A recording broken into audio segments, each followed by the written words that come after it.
The first time I felt it, the shift was so small I almost missed it. His hand hesitated when reaching for mine, the briefest flicker of distance. I told myself it was nothing, just a long day at work or the weight of life settling into his bones. But it wasn't nothing. I see that now. It was the beginning of something else. We've been married for 10 years. Jacob and I met at a bookstore, where he watched me struggle to reach a book on the highest shelf. Tall and broad-shouldered, he plucked it down effortlessly and handed it to me with a smile that felt like sunshine. I still remember the title, A Room of One's Own.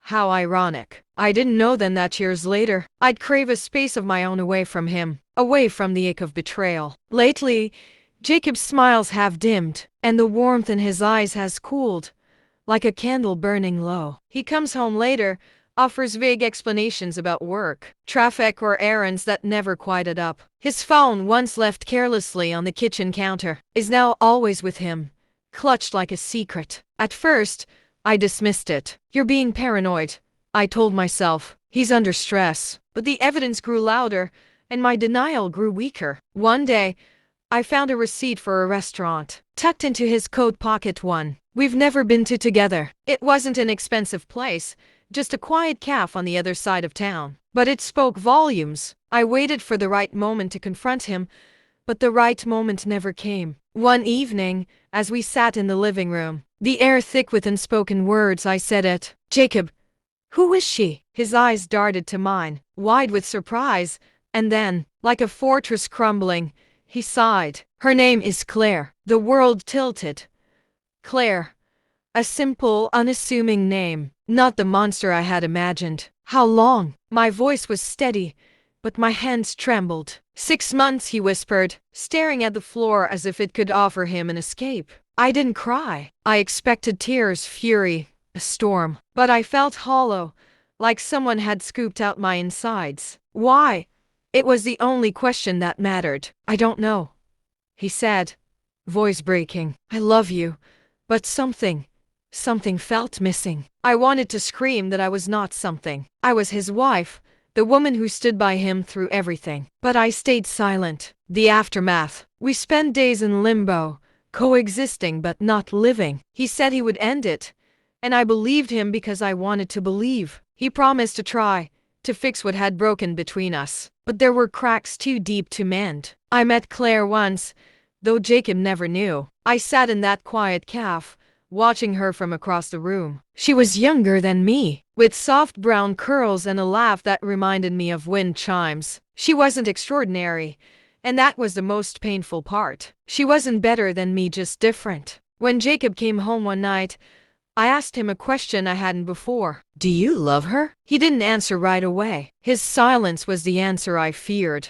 I don't know, he said at last. The choice. In the weeks that followed, I had a choice to make. I could stay, patch up the wounds and pretend they didn't ache, or I could leave. Walking away felt like tearing myself in two, but staying felt like slowly suffocating. One morning, I packed a bag. Not everything, just enough. Jacob was at work, and the house was silent, the way it had been too often lately. I left a note on the kitchen table. Jacob, I hope you find what you're looking for. I need to find myself again. I walked out the door with tears streaming down my face, but felt lighter than I had in months. A new beginning. It wasn't easy. Starting over never is. I rented a small apartment in the city and filled it with things that were mine alone. I bought new books, hung art on the walls, and rediscovered pieces of myself I had forgotten. Jacob called, of course. At first, he begged me to come back. Then the calls became less frequent until they stopped. Months later,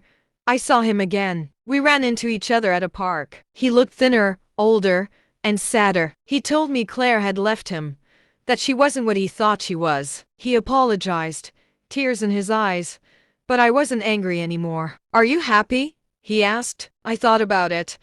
About the nights I still cried, about the loneliness that sometimes crept in. But then I thought about the mornings filled with sunlight, the quiet peace of my own space, the freedom to be me. I'm getting there, I said, and it was the truth. Jacob nodded, and we parted ways. Not as husband and wife, but as two people who had once loved and lost. The lesson, in the end, I learned that love doesn't always last, but neither does pain. Life moves forward, and so do we. Sometimes the best thing you can do is let go, not to forget, but to heal. I never found out if Jacob ever truly loved Claire more than me, but it doesn't matter anymore. What matters is that I learned to love myself again. And that, I think, is the most important love of all.